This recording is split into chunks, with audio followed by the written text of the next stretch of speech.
Hello everyone. इस video में आज हम कवर करेंगे घटना चक्र का chapter number 5 economic impact of British rule on India. आइए इसके क्वेश्चंस को देख लेते हैं।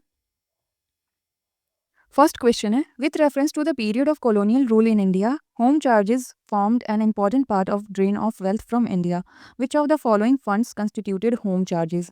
होम चार्जेस नाम का एक फंड होता था, उसके अंदर कौन कौन से चार्जेस इंक्लूड थे वो इसमें बताना है। ऑप्शन है, फर्स्ट ऑप्शन है fund use to support the Indian office in London, ये वाला चार्जेस इंक्लूड था होम चार्जेस में।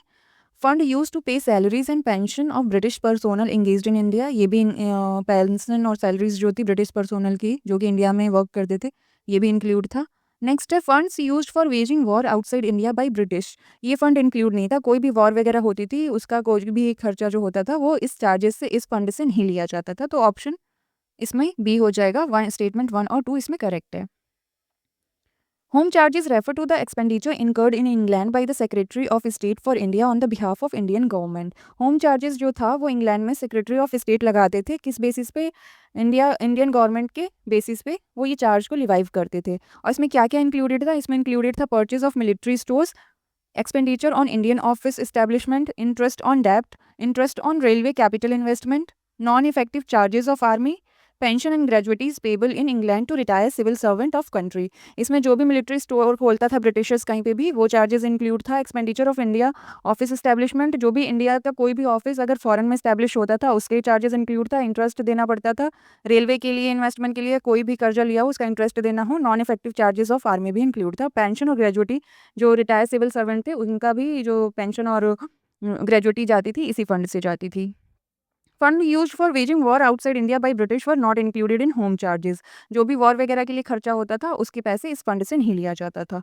नेक्स्ट क्वेश्चन है, the term imperial preference was applied to. Imperial preference किसको रिप्रेजेंट करता है? तो ये special privilege on British import in India इसको रिप्रेजेंट करता है। ऑप्शन ए करेक्ट होगा। इंपीरियल प्रेफरेंस वो होता था कि जैसे ब्रिटिश के जो भी गुड्स वगैरह हैं अगर वो इंडिया में आते थे तो उस पर बहुत ज़्यादा कम टैक्स लगाया जाता था, इस वजह से जो ब्रिटिश गुड होते थे वो इंडिया में काफ़ी सस्ते हो जाते थे। वहीं पे जो इंडिया के गुड्स ब्रिटेन में जाते थे उस पे ब्रिटिश पर्सन्स जो थे वो काफ़ी ज़्यादा चार्ज लगाते थे, टैक्स वगैरह लगाते थे। इस वजह से इंडियन गुड ब्रिटिश मार्केट में पहुँचते ही बहुत ज़्यादा महंगे हो जाते थे। इस वजह से इंडियन गुड्स की डिमांड ब्रिटेन में कम हो जाती थी और वहीं पे ब्रिटेन के सामान की डिमांड इंडिया में हाई हो जाती थी क्योंकि उसके चार्जेस यहाँ पे काफ़ी कम होते थे। The term imperial preference was applied for special privileges on British import in India. Based on of this privilege, nominal duty was paid on British import in India, while India export paid high duty in Britain. जो British का good होता था उसको कम duty देनी पड़ती थी और India जो होता था उस पर ज़्यादा ड्यूटी लगती थी। नेक्स्ट क्वेश्चन है, there was no independent development of industries in India during the British rule because of. जब ब्रिटिश रूल चल रहा था उस टाइम पे कोई भी इंडिपेंडेंट इंडस्ट्रीज नहीं बन पाई थी इंडिया में। उसका रीज़न क्या था? तो उसका रीज़न ये था कि preference of rich to invest in land. Britishers जो थे वो केवल रिच को प्रेफरेंस देते थे कि वो लैंड वगैरह में इन्वेस्ट कर सकते हैं। During British rule preference was given to invest in land by the wealthy class is the reason for no independent development of industries. जो ब्रिटिशर्स थे वो क्या करते थे, हाई क्लास जो हाई सोसाइटी के लोग होते थे, वेल्दी पीपल होते थे, उनको ही प्रेफरेंस देते थे कि वही लैंड में इन्वेस्ट कर सकते थे। इस वजह से कोई भी इंडस्ट्री यहाँ पे डेवलप नहीं हो पाई। नेक्स्ट है, the staple commodities of export by the English East India Company from Bengal in the middle of 18th century world. कौन सी इनमें से स्टेपल कमोडिटी है जो कि ईस्ट इंडिया कंपनी बंगाल से खरीद के दूसरी कंट्रीज में या ब्रिटेन में भेजती थी? तो ऑप्शन डी करेक्ट होगा, cotton, silk, saltpetre and opium. In the middle of 18th century, Bengal had begun to emerge as an essential source of supply that the East India Company could purchase for sale in Europe. Could purchase from the Bengal include cotton, cloth, opium, saltpetre, sugar, silk. ये सारी commodities जो हैं ये बंगाल से खरीद के Europe में भेजते थे ब्रिटिशर्स। नेक्स्ट क्वेश्चन है, हु इंट्रोड्यूस इस्तेमारी सेटलमेंट। इस्तेमारी सेटलमेंट किसने इंट्रोड्यूस किया था? तो वो किया था लॉर्ड कॉर्नवालिस ने। इस्तेमारी सेटलमेंट को ही परमानेंट सेटलमेंट भी परमानेंट सेटलमेंट जो है उसको इंट्रोड्यूस किया गया था 1793 एडी में और इसको इंट्रोड्यूस किया था कॉर्नवालिस ने। ये जो सिस्टम है उसको लॉन्च किया गया था बंगाल, बिहार, उड़ीसा, वाराणसी में और इसको इस्तेमारी सिस्टम भी बोला जाता था, जागीरदारी, मालगुजारी एंड बिश्वेदारी भी जाना जाता था। जो परमानेंट सेटलमेंट है उसको बहुत सारे नामों से जाना जाता था जिसमें से कुछ यहाँ पे मेंशन है। परमानेंट सेटलमेंट जो है उसके कुछ फीचर्स दिए हुए हैं। वो फीचर्स ये हैं कि जो जमींदार होते थे जमींदार या लैंडलॉर्ड जो होते थे वही उस ज़मीन के मालिक होते थे और ये हेरिडिटरी ज़मीन होता था कि लैंडलॉर्ड को से उसके बच्चों को ट्रांसफ़र होगा, उनके बच्चों से उनको बच्चों को ट्रांसफ़र होगा। ये करके गवर्नमेंट बस चाहती थी कि ज़मींदार उनके प्रति लॉयल रहें, उनके लिए ब्रिटिशर्स के लिए फेथफुल रहें। जो लैंडलॉर्ड्स थे उनको राइट दिया गया कि वो अपनी लैंड को ट्रांसफ़र कर सकते थे और सेल कर सकते थे अपने लैंड को। जितने भी राइट हैं लैंडलॉर्ड्स के वो डिपेंड करता था कि वो पैसे टाइम पे दे पाएँ। अगर उनका डेट को फिक्स कर दिया गया था कि इस डेट पे उनको रेवेन्यू देना है, इस डेट पे उनको पैसे देने हैं। अगर उस डेट पे वो पैसे नहीं दे पाते थे, अगर फेल हो जाते थे पे करने के लिए तो उनकी ज़मीन को ले लिया जाता था वापस। इस वजह से काफ़ी ज़्यादा लिटिगेशंस इंक्रीज़ हो गई थी, कोर्ट में काफ़ी ज़्यादा केसेस बढ़ गए थे। An increase in intermediaries between farmer and landlord was another reason for increased litigation. और केसेस ज़्यादा पड़ने की कोर्ट में ये भी रीज़न था क्योंकि फार्मर और लैंडलॉर्ड्स के बीच में बहुत सारे इंटरमीडियरीज को इन्वॉल्व कर लिया गया था। Total amount of revenue to be paid by each landlord for his zamindari was fixed once and for all. जो भी अमाउंट जमींदार को पे करना होता था अपनी लैंड के लिए उसको एक बार में ही फिक्स कर दिया जाता था। विद टाइम वो चेंज नहीं होता था, एक ही अमाउंट हमेशा के लिए फिक्स कर दिया जाता था। It was agreed that the tax rate would not increase in the future और फ्यूचर में ये टैक्स कभी भी बढ़ाया नहीं जाएगा। ये चीज़ अग्रीमेंट होती थी जमींदार के बीच में और ब्रिटिशर्स के बीच में। नेक्स्ट क्वेश्चन है the permanent settlement was introduce by. Permanent settlement को किसने इंट्रोड्यूस किया था? तो इसे इंट्रोड्यूस किया था लॉर्ड कॉर्नवालिस ने। ऑप्शन बी यहाँ करेक्ट होगा। Who introduce the permanent settlement in Bengal? Permanent settlement को किसने इंट्रोड्यूस किया था? तो उसे किया था लॉर्ड कॉर्नवालिस ने। ऑप्शन बी करेक्ट होगा। Permanent settlement was made with किसके साथ बनाया गया था? तो लैंडलॉर्ड्स के साथ बनाया गया था, जमींदार या लैंडलॉर्ड्स। ऑप्शन ए यहाँ पे करेक्ट होगा। नेक्स्ट क्वेश्चन है the permanent settlement was made with किसके साथ बनाया गया था? जमींदार के साथ बनाया गया था। ऑप्शन ए यहाँ करेक्ट होगा। Which governor general introduce the permanent land revenue system in India? तो लॉर्ड कॉर्नवालिस हैं ये। ऑप्शन सी करेक्ट है। आप यहाँ देख सकते हैं कि एक ही सेटलमेंट जो है परमानेंट सेटलमेंट उसके बारे में एक ही टॉपिक के ऊपर कितने बार घुमा फिरा के क्वेश्चन पूछा गया है। तो ये जो टॉपिक होता है परमानेंट सेटलमेंट ये काफ़ी इंपॉर्टेंट हो जाता है एग्जाम के लिए, इसको आप अच्छे से कर लेंगे। Permanent settlement of Lord Cornwallis was introduce in the year. Permanent settlement कौन से ईयर में इंट्रोड्यूस किया गया था? तो वो किया गया था 1793 में। ऑप्शन डी करेक्ट होगा। The tendency for increase litigation was visible after the introduction of land settlement system of Lord Cornwallis in 1793। The reason for this is normally traced to which of the following provision? कौन सा provision था जिसकी वजह से कि litigation जो court में cases थे वो बढ़ने लगे थे परमानेंट सेटलमेंट के इंट्रोडक्शन के बाद? तो मेकिंग जमींदार पोजीशन स्ट्रॉन्गर विज़ द रॉयट, ये स्टेटमेंट गलत है। कोई भी फार्मर की जो पोजीशन थी वो जमींदार की पोजीशन के बराबर नहीं बनाई गई थी। इसमें जमींदार बहुत ज़्यादा पावरफुल होते थे। Making East India Company an overlord of zamindar, ये भी स्टेटमेंट गलत है। कोई ओवरलॉर्ड नहीं बनाया गया था जमींदार के ऊपर। मेकिंग जुडिशियल सिस्टम मोर इफिशिएंट, जुडिशियल सिस्टम ब्रिटिशर्स की कभी भी इफिशिएंटली वर्क नहीं करती थी। तो डी ऑप्शन हो जाएगा। None of the statement A B C are correct. इसका एक्सप्लेनेशन हमने ये देखा था ऊपर ही कि जो ज़मींदार थे और फार्मर्स थे उनके बीच में काफ़ी सारे इंटरमीडियरीज़ इंट्रोड्यूस कर दिए गए थे। उनके बीच में काफ़ी सारे लोग डील करने लग गए थे। इस वजह से कोर्ट केसेस जो थे वो काफ़ी ज़्यादा इंक्रीज़ होने लगा था। नेक्स्ट क्वेश्चन है under the permanent settlement 1793 the zamindar were required to issue pattas to the farmer which were not issued by many of zamindars. The reason was, जो जमींदार परमानेंट सेटलमेंट था उसमें ये बोला गया था कि जो जमींदार्स होंगे वो फार्मर को पट्टा इशू करेंगे। जो ज़मीन हो गई उसका कुछ हिस्सा जो देंगे उसे एज अ पट्टा देंगे। लेकिन जो जमींदार्स थे उन्होंने पट्टा को इशू नहीं किया था। उसका रीज़न पूछा गया इसमें कि रीज़न क्या था? तो ऑप्शन बी यहाँ करेक्ट होगा। There was no official check upon the zamindars. Zamindar के ऊपर कोई ऑफिशियल चेक नहीं था, इस वजह से जमींदार्स ने कभी पट्टा इशू ही नहीं किया। The reason for not issuing patta by many zamindars were that there was no official check on zamindars in permanent settlement of 1793 AD. They were only required to give 10 of 11th part of the revenue collection to the official. जो permanent settlement था उसमें कोई भी check वगैरह नहीं था और permanent settlement में 10 of 11th जो भी होता था हिस्सा वो जमींदार को ब्रिटिशर्स को देना पड़ता था। तो आप देख सकते हैं ये सिस्टम कितना ज़्यादा करप्ट होगा क्योंकि 11 में से 10 पार्ट केवल ब्रिटिशर रख लेते थे, केवल एक हिस्सा जो है वो आता था लैंडलॉर्ड्स के पास या जमींदार के पास। Which one of the following is correct about the permanent settlement introduce in Bihar? कुछ स्टेटमेंट दिया हुआ है उसमें बताना है कि कौन सा स्टेटमेंट करेक्ट है। The zamindar were deprived of the ownership of the land, ये गलत है। जमींदार को ही लैंड का ऑनरशिप दे दिया गया था। The right of ownership of land was made hereditary and transferable for जमींदार, ये स्टेटमेंट सही है। ऑनरशिप जो होता था लैंड का वो हेरिडिटरी और ट्रांसफरेबल बना दिया गया था। नेक्स्ट ऑप्शन है लैंड रेवेन्यू वाज कॉन्स्टिट्यूशनलाइज्ड, ये भी स्टेटमेंट सही है। लैंड रेवेन्यू को कॉन्स्टिट्यूशनलाइज्ड कर दिया गया था। एबोलिएशन ऑफ जमींदारी, ये स्टेटमेंट गलत है। इसमें ऑप्शन बी सी दोनों एक्चुअली होना चाहिए, पता नहीं क्यों इसमें ऑप्शन सी ही करेक्ट दिया है। परमानेंट सेटलमेंट एक्चुअली हेरिडिटरी भी था और ट्रांसफरेबल भी था। तो एक बार चेक कर लीजिएगा इस क्वेश्चन को। In Bihar the permanent settlement system ensured a fixed amount of revenue for company. Permanent settlement ने क्या किया था, इंश्योर किया था कि फिक्स्ड अमाउंट ऑफ रेवेन्यू पे करेंगे जमींदार्स कंपनी को। नेक्स्ट क्वेश्चन है filling the blanks. In dash the right of the tenants on land in Bengal and Bihar were given by Bengal tenancy act. Bengal tenancy act basically कौन से ईयर में पास हुआ था, तो वो पास हुआ था 1885 में। इसको याद रख सकते हैं इस तरीके से कि इंडियन नेशनल कांग्रेस का फॉर्मेशन भी 1885 में ही हुआ था, उसी साल बंगाल टेनेंसी एक्ट भी पास किया गया था। In 1793 AD, Lord Cornwallis introduced permanent settlement, which in turn provide many rights to landlord. By the 19th century, the demand for land increases and hence landlord increases the rent of land, which resulted in a revolt by peasants. During this time, the government of Bengal introduced the Bengal and Bihar Tenancy Act of 1885, which described the right of landlords and tenants. Cornwallis के permanent settlement आने के बाद land की जो demand है वो काफ़ी ज़्यादा बढ़ गई थी। इस वजह से ज़मींदार जो थे वो लैंड के रेंट को काफ़ी ज़्यादा उन्होंने उस किराए को बढ़ा दिया था। इस वजह से गवर्नमेंट को जो है Bengal and Bihar tenancy act को पास करना पड़ा था, जिसमें कि क्लियरली लिखा हुआ था कि कितना रेंट जो ज़मींदार है वो किसी ज़मीन पे लगा सकते हैं, और इसमें राइट्स भी दिया हुआ था कि लैंडलॉर्ड के क्या राइट्स होंगे और टेनेंट्स के क्या राइट होंगे।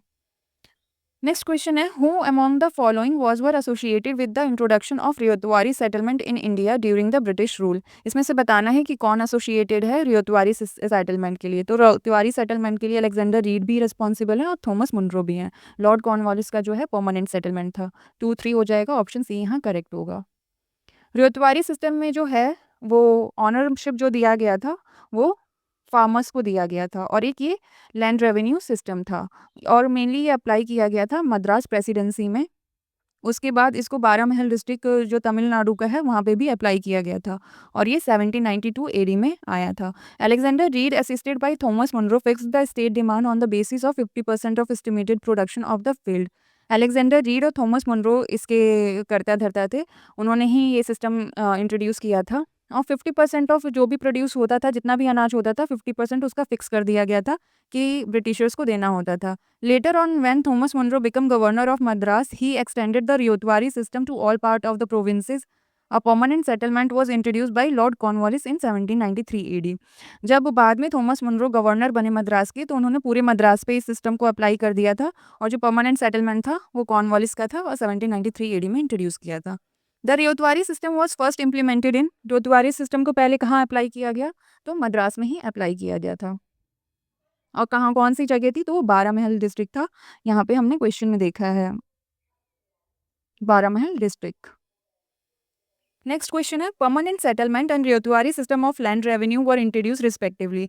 परमानेंट सेटलमेंट और रियोतवारी जो लैंड रेवेन्यू था किस कहाँ पे इंट्रोड्यूस किया गया था, तो बंगाल और मद्रास में किया गया था।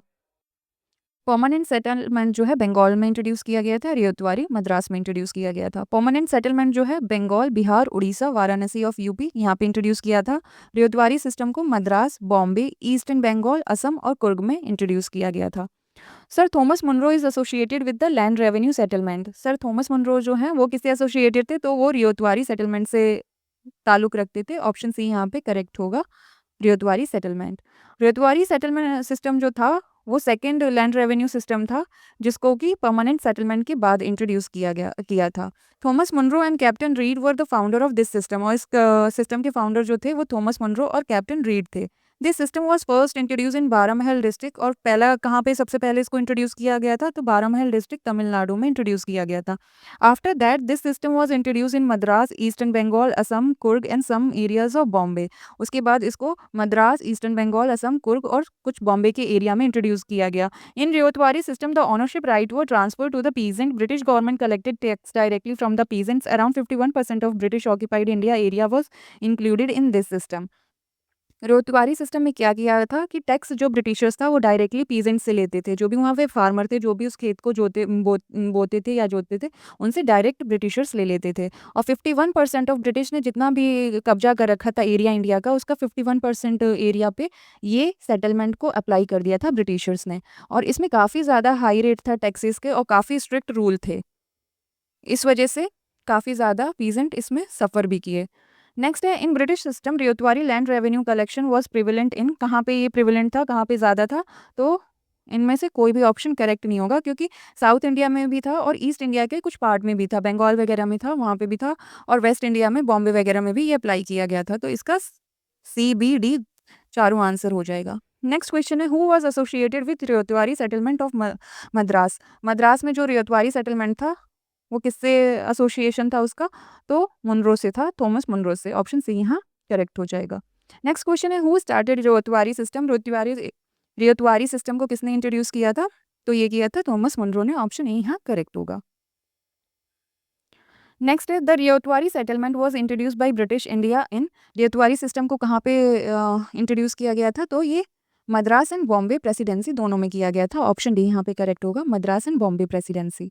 नेक्स्ट क्वेश्चन है, the English introduce the ryotwari settlement for the first time in. English ने रियोतवारी सिस्टम को सबसे पहले कहाँ इंट्रोड्यूस किया था, तो वो किया था मद्रास प्रेसिडेंसी में। ऑप्शन डी यहाँ पे करेक्ट होगा। Ryotwari system was a method of revenue collection in British India. It was prevalent in most of southern India in the standard system of Madras Presidency.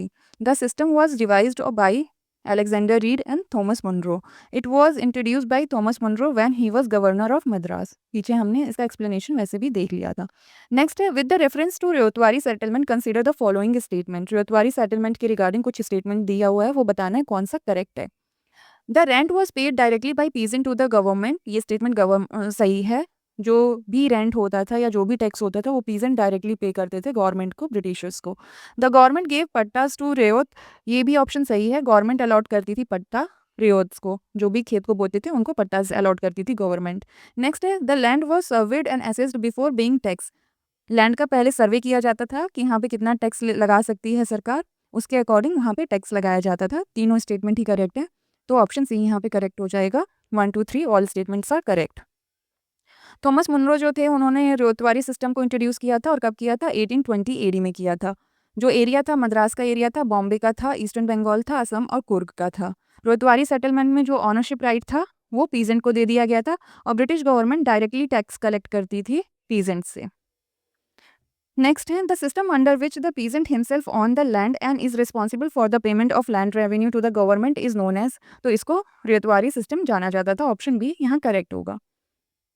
Ryotwari system में ही जो फार्मर होते थे वो honour होते थे और उनको टैक्स देना पड़ता था गवर्नमेंट को डायरेक्टली। नेक्स्ट क्वेश्चन है, who among the following said the ryotwari is a system which has always prevailed in India. किसने ये बोला था कि जो रियोतवारी सिस्टम है वो हमेशा से इंडिया में था, क्योंकि फार्मर जो भी होते थे वो किंग्स को डायरेक्टली टैक्स को पे किया करते थे डायरेक्टली। कुछ अपना जो भी अनाज होता था उसका कुछ हिस्सा राजा के पास जाता था। तो ये बोला था थॉमस मुनरो ने। ऑप्शन डी इसमें करेक्ट होगा। रियोतवारी सिस्टम को थॉमस मुनरो ने स्टार्ट किया था, अलेक्जेंडर रीड ने, दोनों ने साथ मिलकर इंट्रोड्यूस किया था रियोतवारी सिस्टम को बारामहल डिस्ट्रिक्ट तमिलनाडु में। According to this system ryots were given ownership and right to occupy the land and they were required to pay the revenue directly to the government. Thomas Munro said regarding this system. ये जो भी statement है वो Thomas Munro ने बोली थी। Next question है, given below are two statement, one is labelled as assertion and other as reason. दो स्टेटमेंट दी गई है, एक असर्शन है एक रीजन है, बताना है इनमें से कौन सा ऑप्शन सही होगा। असर्शन है, the British government introduce different land revenue system in different part of India. ये सही है, इंडिया का जो भी पार्ट था डिफरेंट डिफरेंट पार्ट में डिफरेंट डिफरेंट सेटलमेंट को इंट्रोड्यूस किया था। परमानेंट हो गया या रियोतवारी सिस्टम हो गया, वो डिफरेंट पार्ट में इंट्रोड्यूस किया था। रीजन है, it led to create different classes in India peasantry. ये भी सही है, इन्हीं सारे सेटलमेंट की वजह से, लैंड रेवेन्यू की वजह से डिफरेंट क्लासेस बन गई थी इंडिया में। तो दोनों सही हो जाएगा, और ये जो है एक्सप्लेनेशन हो जाएगा, रीज़न जो है एक्सप्लेनेशन हो जाएगा असर्शन का। तो ऑप्शन ए इसमें करेक्ट हो जाएगा कि दोनों स्टेटमेंट सही हैं और आर करेक्ट एक्सप्लेनेशन है असर्शन का। ब्रिटिश गवर्नमेंट ने डिफरेंट लैंड रेवेन्यू सिस्टम को फॉलो किया था इंडिया में। परमानेंट सेटलमेंट रियोतवारी सिस्टम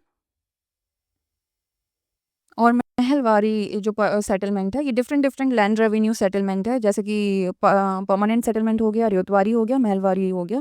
ये डिफरेंट लैंड सेटलमेंट्स थे जिसको कि डिफरेंट एरिया में इंट्रोड्यूस किया था ब्रिटिश ने। परमानेंट सेटलमेंट जो था वो बंगाल, बिहार, उड़ीसा, वाराणसी ऑफ यूपी में इंट्रोड्यूस किया गया था। और 19% ऑफ ब्रिटिश का जो टोटल एरिया था और उसका 19% एरिया में इसको इंट्रोड्यूस किया गया था। रियोतवारी सेटलमेंट को अराउंड 51% ऑफ एरिया में इंट्रोड्यूस किया था, और मेनली ये मुंबई, ईस्टर्न बंगाल, असम, कुर्ग और मद्रास में इंट्रोड्यूस किया था। महलवारी सिस्टम को अराउंड 30% ऑफ एरिया में इंट्रोड्यूस किया था और ये मेनली था यूपी, सेंट्रल प्रोविंसेस, पंजाब में इंट्रोड्यूस किया था महलवारी सिस्टम को। Hence, it is clear that because of this, different class were created in Indian peasantry. Indian peasantry में different class बन गई थी ये लैंड सेटलमेंट की वजह से। नेक्स्ट क्वेश्चन है, with reference to the revenue collection by Cornwallis consider the following statement. जो कॉर्नवालिस के रिगार्डिंग आपको बताना है इसमें से कौन सा स्टेटमेंट सही है। Under the ryotwari settlement of revenue collection the peasant were exempted from revenue payment in case of bad harvest और नेचुरल कैलमिटीज। ऐसा कुछ रियोतवारी सेटलमेंट में मेंशन नहीं था। रियोतवारी सेटलमेंट में किसी भी कंडीशन में आपको पेमेंट करना ही पड़ता था, रियोत्स जो भी थे फार्मर्स थे उनको पेमेंट करना पड़ता था।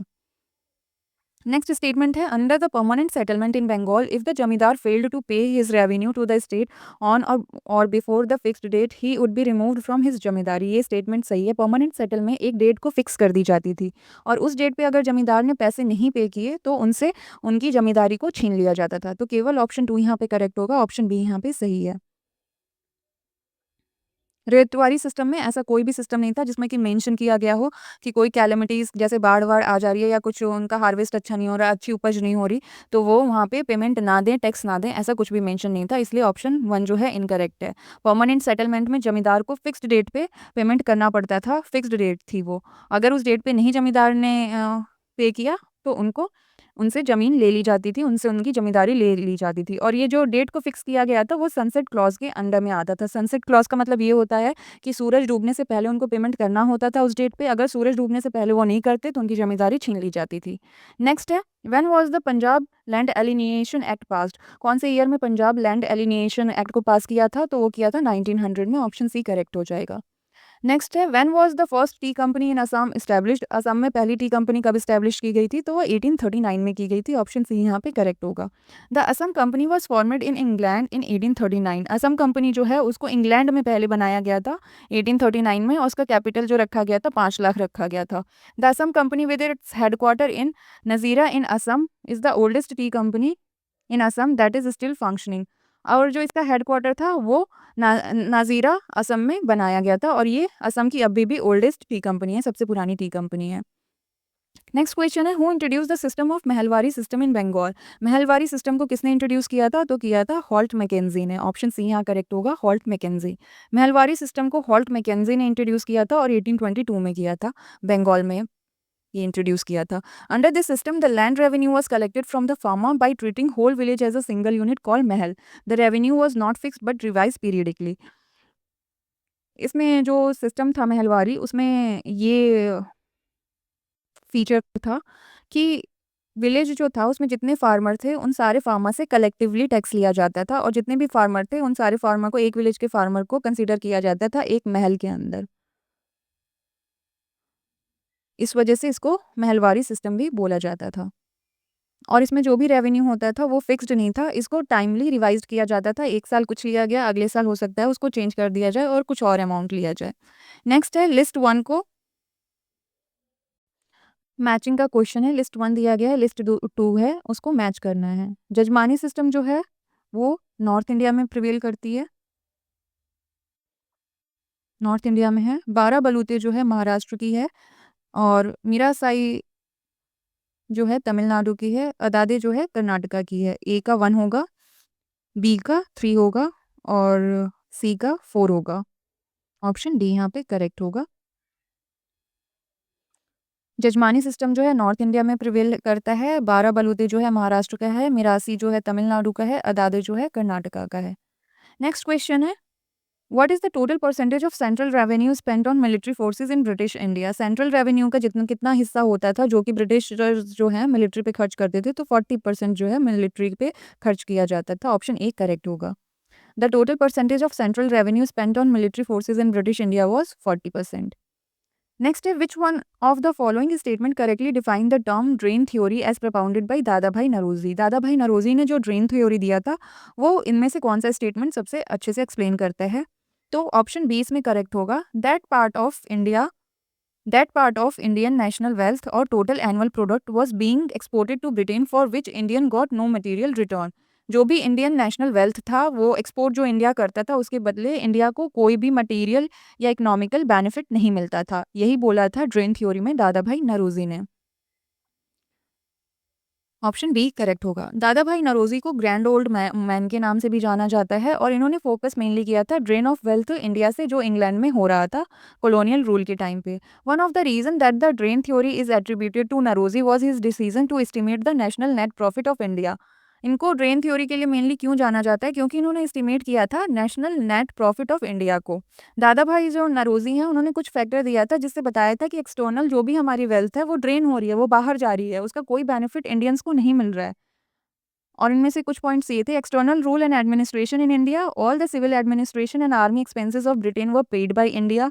जो एक तो बाहरी रूल था तो जितने भी पैसे वगैरह फाइनेंशियल चीज़ों का हिसाब था वो ब्रिटिशर्स के पास ही था।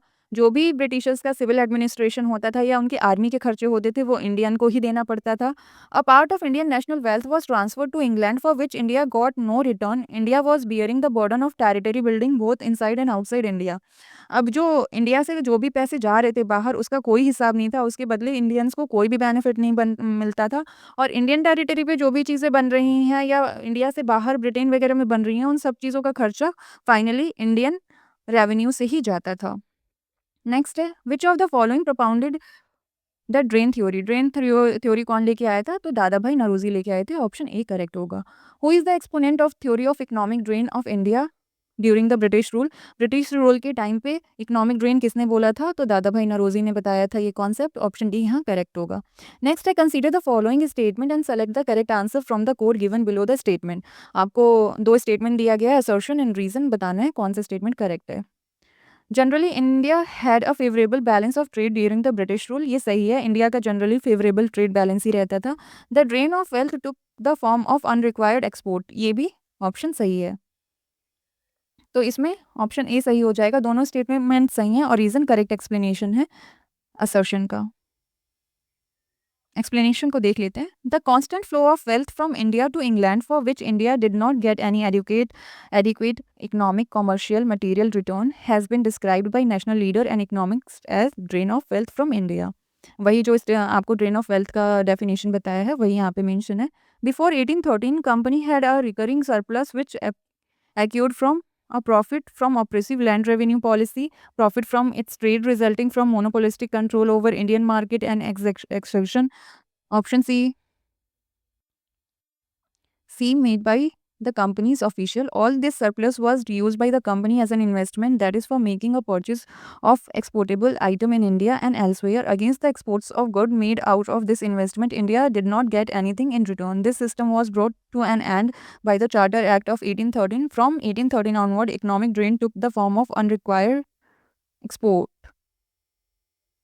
Bearing a few exceptional years, a favorable balance of trade had been the normal feature of our foreign trade till the outbreak of World War II. World war two होने से पहले इंडिया का generally balance trade होता था Britain के साथ। Britain actually क्या करती थी, इंडिया के जितने लैंड रेवेन्यू सिस्टम थे जिनसे जो भी पैसा कलेक्ट करती थी वो यहाँ से गुड्स खरीद के और एक्सपोर्ट करके ले जाती थी ब्रिटेन में, और उसके लिए इंडिया का कोई पैसा नहीं मिलता था इंडियंस को। मतलब इंडिया के ही पैसे यूज़ करके वो ब्रिटेन के लिए सामान खरीदते थे और ब्रिटेन में ले जाते थे। नेक्स्ट क्वेश्चन है, who of the following were economic critic of the colonialism in India. इनमें से कौन है जो कि इकोनॉमिक क्रिटिक थे ब्रिटिशर्स के, तो दादा भाई नौरोजी भी थे, आरसी दत्त भी थे, सुब्रमण्यम अय्यर भी थे। तीनों लोग थे। ऑप्शन डी यहाँ करेक्ट होगा 1 2 3। 1817 से लेकर 1905 तक many Indian intellectual analysed the economic aspect of British rule in India, namely Dadabhai Naoroji, Govind Ranade and ICS officer Ramesh Chandra Dutta. They wrote the economic history of India. Many other intellectuals also analyse the economic of India like G V Joshi, G Subramaniam Iyer, Gopal Krishna Gokhale etcetera. They finally reached the conclusion that colonialism was the main hurdle to the economic growth of India. ये जो यहाँ पे नाम mention है ये सारे ही economic critic थे और इन्होंने अपने टाइम पे इकोनॉमिक हिस्ट्री ऑफ इंडिया को भी एनालाइज किया था कि क्या इकोनॉमिकली एक्टिविटीज़ इंडिया में चल रही हैं, और इन्होंने बताया था कि जो इंडिया की ग्रोथ नहीं हो पा रही है वो मेनली रीज़न है ब्रिटिशर की जो इतनी ज़्यादा ख़राब पॉलिसी थी, इकोनॉमिक पॉलिसी थी इंडिया के लिए, उसी की वजह से इंडिया की ग्रोथ नहीं हो पा रही है। नेक्स्ट क्वेश्चन है, who among the following leader did not believe in the drain theory of दादा भाई नौरोजी। इनमें से कौन लीडर है जो दादा भाई की ड्रेन थ्योरी पे बिलीव नहीं करता था, तो वो था sir Syed Ahmad Khan. Option D यहाँ करेक्ट होगा। सर सैयद अहमद खान जो थे वो लॉयलिस्ट थे ब्रिटिशर्स के, ना ही कि इंडियंस के। और वो मुस्लिम का डेवलपमेंट चाहते थे और उनको लगता था कि मुस्लिम का डेवलपमेंट केवल ब्रिटिशर्स के अंदर ही हो सकता है। अगर ब्रिटिशर्स यहाँ से चले गए तो मुस्लिम्स का डेवलपमेंट नहीं हो पाएगा। इसलिए वो दादा भाई नौरोजी का जो ड्रेन ऑफ वेल्थ थ्योरी था उससे सहमत नहीं थे। नेक्स्ट क्वेश्चन है, in which year the book poverty and un British rule in India was published? कौन से ईयर में ये जो बुक है poverty and un British rule in India ये पब्लिश हुई थी? तो ये पब्लिश हुई थी 1901 में और इसे लिखा था दादा भाई नौरोजी ने। इन 1901 who had publish the book poverty and un British rule in India? तो इसे लिखा था दादा भाई नौरोजी ने। Who authored the book poverty and un British rule in India? एक सेम क्वेश्चन बहुत बार रिपीट हो चुका है, दादा भाई नौरोजी होगा, ऑप्शन डी यहाँ करेक्ट होगा। दादा भाई नौरोजी और डब्ल्यू.सी. बैनर्जी ने इस्टेब्लिश किया था लंदन इंडियन सोसाइटी को 1865 में। और मेन पर्पस इसका क्या था कि इंडिया की जो भी कंडीशन खराब कंडीशन है उसको लोगों के बीच में ले जाके ब्रिटिशर्स को या ब्रिटेन में जो लोग हैं उनको दिखा पाएँ कि एक्चुअल में क्या सिनेरियो है इंडिया का। He was the first Indian who was elected to the British House of Common on the ticket of Liberal Party. जो दादा भाई नौरोजी हैं वो पहले इंडियन थे जिनको कि ब्रिटिश हाउस में इलेक्ट किया गया था। ब्रिटिश हाउस ऑफ कॉमन जो वहाँ की लोकसभा राज्यसभा जैसे है वहाँ पे इलेक्ट किया गया था और वो इलेक्ट हुए थे लिबरल पार्टी के टिकट पे। He directly highlighted the Indian economic predicaments and propounded drain of wealth theory in his book Poverty and Un-British Rule in India। दादा भाई नौरोजी ने ही ड्रेन ऑफ वेल्थ थ्योरी दी है और उन्होंने इस थ्योरी को कौन से बुक में दी है? Poverty and un British rule in India इसमें बताया है। नेक्स्ट क्वेश्चन है, first Indian elected to the British House of Common was Dadabhai Naoroji who contested on the ticket of, किसके टिकट पे किया था? तो ऊपर ही हमने देखा लिबरल पार्टी के टिकट पे किया था, ऑप्शन ए करेक्ट होगा। नेक्स्ट क्वेश्चन है, who wrote a book describing the theory of economic drain of India during British rule? किसने डिस्क्राइब किया था economic drain of India British rule के दौरान? तो वो किया था दादा भाई नौरोजी ने, ऑप्शन डी यहाँ पे करेक्ट होगा। नेक्स्ट क्वेश्चन है, with reference to the deindustrialisation which of the following statement is correct? Deindustrialisation के लिए इनमें से कौन सा स्टेटमेंट करेक्ट है? This process started in 1813। Next option है, abolition of monopoly trade right of East India Company aggravated the process. तो दोनों स्टेटमेंट सही हैं। 1813 में एक्चुअली क्या किया था, ब्रिटिश ईस्ट इंडिया कंपनी जो थी, ब्रिटिश ईस्ट इंडिया कंपनी की मोनोपोली को हटा दिया गया था। केवल टी और जो ट्रेड होता था चाइना के साथ वही राइट्स केवल ईस्ट इंडिया कंपनी के बाद पास रह गए थे और इसमें बाकी इंग्लैंड की और कंपनीज़ को भी अलाउ कर दिया गया था कि वो आके इंडिया में ट्रेड कर सकते हैं। इस वजह से इंडियन इंडस्ट्री काफ़ी हद तक गिर गई थी और डेवलप नहीं हो पाई थी। तो ऑप्शन सी इसमें दोनों स्टेटमेंट करेक्ट होगा। In India deindustrialization started in 1813 AD. 1813 AD से इंडिया का डी इंडस्ट्रियलाइजेशन स्टार्ट हो गया था। The company's commercial monopoly came to an end except for the tea and opium trade and the trade with China with the enforcement of Saint Helena Act of 1833 also known as Government of India Act 1833। The process of deindustrialization was aggravated as it ended the activities of British East India Company as a trade body and it became purely administrative body. In particular, the company lost its monopoly on trade with China and other parts of the Far East. 1813 AD में तो company की monopoly को हटा दिया गया था। अब केवल वो ट्रेड कर सकते थे टी में, ओपियम में और चाइना के साथ ट्रेड कर सकते थे। लेकिन चार्टर एक्ट 1833 में कम्प्लीटली कंपनी की जो मोनोपोली थी उसको हटा दिया गया था। अब इंग्लैंड की कोई और कंपनी चाहे तो वो भी इंडिया में ट्रेड कर सकती थी। 1833 के एक्ट को सेंट हेलेना एक्ट भी बोला जाता है, इसको सेंट हेलेना एक्ट के नाम से भी जाना जाता है। और 1833 के एक्ट ने क्या किया, डी इंडस्ट्रियलाइजेशन के प्रोसेस को और ज़्यादा बढ़ावा दे दिया क्योंकि यहाँ पे इंग्लैंड की और कंपनी आके ट्रेड कर सकती थी। 1833 के एक्ट के बाद जो ईस्ट इंडिया कंपनी है वो केवल आपकी एडमिनिस्ट्रेटिव बॉडी बन के रह गई थी। ट्रेड करने की जितनी भी उसकी मोनोपोली थी उन सबको छीन लिया गया था। और चाइना के साथ भी जो मोनोपोली थी ट्रेड करने की उसको भी ईस्ट इंडिया कंपनी से छीन लिया गया था। और फार ईस्ट में भी जितनी जगह थी जिन पे की मोनोपोली बनी हुई थी ईस्ट इंडिया कंपनी की उन सबको भी हटा दिया गया था। नेक्स्ट क्वेश्चन है, कंसीडर द फॉलोइंग स्टेटमेंट। कुछ स्टेटमेंट दिया गया है। The most effective contribution made by Dadabhai Naoroji to the cause of Indian national movement was that he. First statement है, expose the economic exploitation of India by British. ये statement सही है। Next है, interpreted the ancient Indian text and restored the self confidence of Indian. ये ancient Indian text को इन्होंने नहीं interpret किया था, ना ही इसको किसी और लैंग्वेज में चेंज किया था। ये स्टेटमेंट गलत होगा। थर्ड स्टेटमेंट है, the stress the need of for eradication of all social evils before anything else. ये भी स्टेटमेंट गलत है। उन्होंने किसी भी सोशल इविल्स के बारे में बात नहीं की थी, उन्होंने केवल इंडिया की इकोनॉमिक कंडीशन के बारे में बात की थी और जो भी इंडियंस का इकोनॉमिक एक्सप्लॉयटेशन हो रहा है उसके बारे में ही बात की थी। केवल एक ही स्टेटमेंट इसमें सही होगा, तो ऑप्शन ए करेक्ट होगा। only one statement is correct. दादा भाई नरोजी जो थे फर्स्ट इंडियन नेशनलिस्ट थे जिन्होंने कि ब्रिटिशर्स के इकोनॉमिक पॉलिसी पे डीप रिसर्च किया था और उसको एनालिसिस किया था. India economically and that every year with a definite amount of money had been transferred to England. He introduced his drain theory based on this analysis. उन्होंने ये देखा कि एक डिफाइन अमाउंट जो है वो इंडिया से इंग्लैंड में भेजा जा रहा है और इसी के बेसिस पे उन्होंने अपनी ड्रेन थ्योरी दी थी. नेक्स्ट क्वेश्चन है who considered that British economic policy is disgusting in India.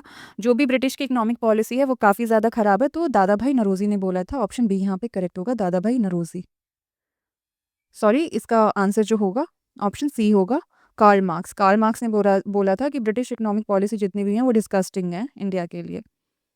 Karl Marx expressed the British economic policies in India were disgusting. Under British rule, Indian cultivator, a vast number of people were in the state of dejection and unmitigated impoverishment. जो यहाँ पे Karl Marx ने देखा कि जो भी British policies हैं, ये महलवारी सिस्टम हो, रियतवारी सिस्टम हो या कोई भी लैंड रेवेन्यू सिस्टम हो या कोई भी इकोनॉमिक पॉलिसीज़ हो, वो काफ़ी ज़्यादा क्रूएल हैं और काफ़ी ज़्यादा अनसस्टेनेबल है. उनको लॉन्ग टर्म में सस्टेन नहीं किया जा सकता क्योंकि उसमें बहुत ज़्यादा हाई टैक्स होता था और किसी भी फार्मर की कंडीशन को बिना देखे हुए वो बस टैक्स वसूलते थे और यहाँ पे जो भी फार्मर्स थे उनकी काफ़ी ज़्यादा कंडीशन ख़राब थी. नेक्स्ट क्वेश्चन है who is regarded as the pioneer of irrigation work in South India. किसको माना जाता है pioneer of irrigation South India में? तो वो माना जाता है सर आर्थर कॉटन को. ऑप्शन ए यहाँ पे करेक्ट है. Sir Arthur Cotton was a British irrigation engineer. He worked on the irrigation system of South India.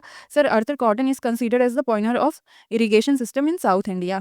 Sir Arthur cotton जो है उनको इंडियन साउथ इंडिया के इरिगेशन का पॉइनर माना जाता है. मेनली लीडर या फोररनर माना जाता है इरिगेशन सिस्टम का. नेक्स्ट क्वेश्चन है with reference to the history of India consider the following pair. कुछ यहाँ नाम दिया गया है, बताना है कि ये इनको यही बोला जाता था या नहीं. Orang in charge of treasury of state, नहीं ये नहीं होते थे. बनियान Indian agent of East India company. Indian agents जो थे ईस्ट इंडिया कंपनी के लिए उन्हें बनियान ही बोला जाता था. और नेक्स्ट है mirasidar designated revenue payer to the state. Mirasidar जो थे वो डेजिग्नेटेड रेवेन्यू पेयर थे स्टेट के लिए. तो ये दोनों जो हैं वो सही हैं, बाकी फर्स्ट वाला गलत है. तो ऑप्शन बी यहाँ करेक्ट होगा 2 और 3. औरंग जो थे वो ये जो है पर्शियन टर्म है और ये वेयर हाउस को बोला जाता है. A place where goods are collected before being sold. Warehouse वो होता है जहाँ पे कि सामान इकट्ठा किया जाता है उसको बेचने से पहले. ये बानियान जो हैं वो इंडियन एजेंट्स होते थे ईस्ट इंडिया कंपनी के लिए जिनका कि काम होता था कमर्शियल काम होता था. मीर रसीदार जो हैं वो विलेज एलिट्स होते थे साउथ इंडिया के और इनका काम जो होता था मेनली ये रेवेन्यू वगैरह कलेक्ट किया करते थे सारे गांव से और ये हाई कास्ट से नॉर्मली बिलोंग करते थे. इन रियोतवारी सिस्टम देवर मेड डेजिग्नेटेड रेवेन्यू पेयर. और जब जो रियोतवारी सिस्टम आया तो उस टाइम पे ये काफ़ी ज़्यादा रेवेन्यू वगैरह भी पे करते थे. नेक्स्ट है economically one of the result of British rule in India in 19th century. Economically जो ब्रिटिश रूल था उसमें उसका क्या रिजल्ट था ये पूछा हुआ है. तो ऑप्शन सी इसमें करेक्ट होगा commercialisation of Indian agriculture. Indian agriculture को कॉमर्शियलाइज करने का क्रेडिट ब्रिटिशर्स को ही जाता है. Commercialization of agriculture was the result of British rule in India in 19th century. Farmers were forced to grow cash crop that were imported to Great Britain as a raw material for the English factories. The period also saw a decline in the urban population and destroyed domestic factories. Indian started producing crop for the commercial use on large scale. 19th century में actually ये हुआ कि Britishers के आने के बाद जितनी भी इंडस्ट्रीज़ वगैरह थी उसको तो डी इंडस्ट्रियलाइजेशन ही स्टार्ट कर दिया था उन्होंने इंडिया में. वो सारी इंडस्ट्रीज़ जो थी वो ख़त्म होने लगी थी. तो जो अर्बन एरिया है वहाँ से लोग गांव में मूव करने लगे थे और गांव में भी जो एग्रीकल्चर था उसमें नॉर्मल ये वीट और राइस वगैरह गेहूँ और चावल वगैरह नहीं बोते थे बल्कि कॉमर्शियलाइज्ड क्रॉप्स जो होते हैं कैश क्रॉप्स जो होते हैं उनको ग्रो करते थे. और वो कैश क्रॉप क्या होता था इंडिया से इंग्लैंड में ब्रिटिशर्स लेके जाते थे. वो सारी चीज़ें इंडिया में अपने ही फ़ायदे के लिए करते थे. इवन यहाँ की खेती तक उन्होंने इसलिए करवानी स्टार्ट कर दी, उसको उस तरीके से चेंज कर दिया जिससे कि इंग्लैंड को बेनिफिट हो, ना ही कि यहाँ के लोगों को कुछ बेनिफिट हो. यहाँ पे कई बार इंडियंस को फैमिन का सामना करना पड़ा, भूखमरी का सामना करना पड़ा जिसमें लाखों करोड़ों जानें एक साथ चली गई थी. 19th century agriculture became commercial due to the use of modern agriculture equipments. British ruler forced farmer to grow indigo and other cash crop which can be used as a raw material for the British manufacturer. As a result, urban population was reduced and domestic industries were destroyed. Britishers ने क्या किया, farmer को force किया कि वो Indigo और जो other cash crops है उनको ग्रो करे और उनको इंडिया से वो ब्रिटेन में लेके जाते थे, क्योंकि ब्रिटेन को इन सारी चीज़ों की ज़रूरत थी। और इसी वजह से अर्बन पॉपुलेशन भी कम हो गई अर्बन एरिया में, और डोमेस्टिक इंडस्ट्रीज़ जो थी वो भी डिस्ट्रॉय हो गई, ख़त्म हो गई। नेक्स्ट क्वेश्चन है, which of the following statements correctly explain the impact of industrial revolution on India during the first half of 19th century. First half of 19th century में जो इंडस्ट्रियल रिवोल्यूशन ब्रिटेन में आया उसका India पे क्या impact पड़ा?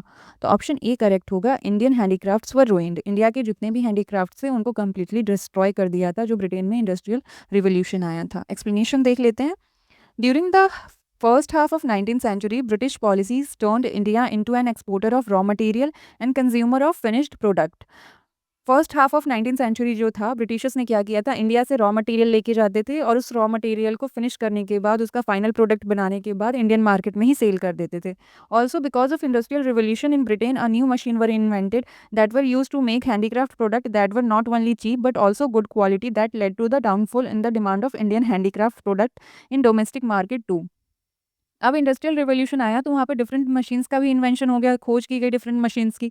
Machine काफ़ी जल्दी वो सामान बना देती थी, एक तो वो सामान सस्ता भी पड़ता था और उनकी क्वालिटी भी जो इंडियन हैंडीक्राफ्ट्स थे उसके कंपैरेटिवली अच्छा होता था। इस वजह से जो डोमेस्टिक मार्केट भी थी, इंडिया की खुद की मार्केट में इंडियन प्रोडक्ट्स का जो वैल्यू है वो कम हो गया और डिमांड कम हो गई।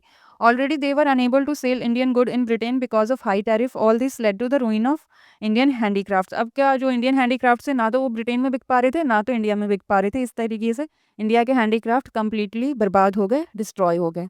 यहाँ पे ये चैप्टर हमारा कंप्लीट होता है। नेक्स्ट वीडियो में हम करेंगे रिवॉल्ट ऑफ 1857। तब तक के लिए चैप्टर्स को लर्न करिए, रिवाइज करिए अगेन एंड अगेन। तो चलिए मिलते हैं नेक्स्ट वीडियो में। और आपको ये मेरा इनिशिएटिव अच्छा लगा हो तो please like, share and subscribe my channel, और वीडियो को प्लीज़ लाइक कर दीजिए और शेयर करिए अपने फ्रेंड्स के साथ। Thank you.